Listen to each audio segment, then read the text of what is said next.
2010 Honda Rancher 4x4. It's a 420 electric shift. I'm going to change out the spark plug. Simple to do. Remove the seat. Left side of the engine, you got to pull this panel off. There's 3 hex bolts.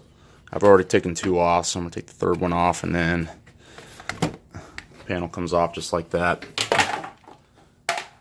Now on the underside here, there's the cylinder head.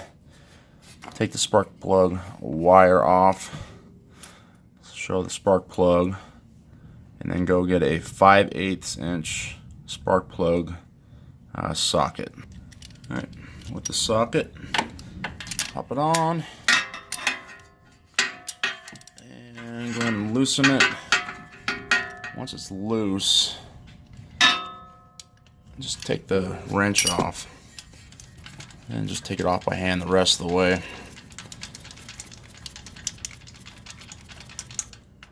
And it should come with, oh, it didn't come off.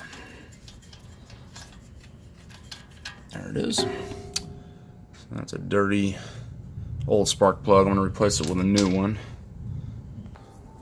Alright, with a new spark plug, we'll just reverse the process. New one goes back in. We'll hand tighten it.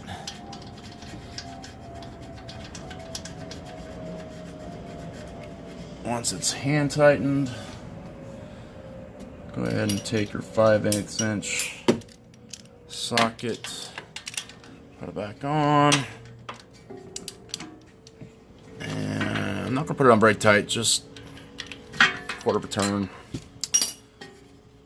And that's it. Put the cable, spark plug wire back on, make sure it snaps in place.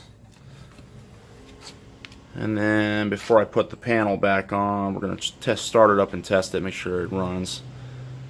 But if it runs smooth, put the plastic protector back on, seat back on, and you're good to go.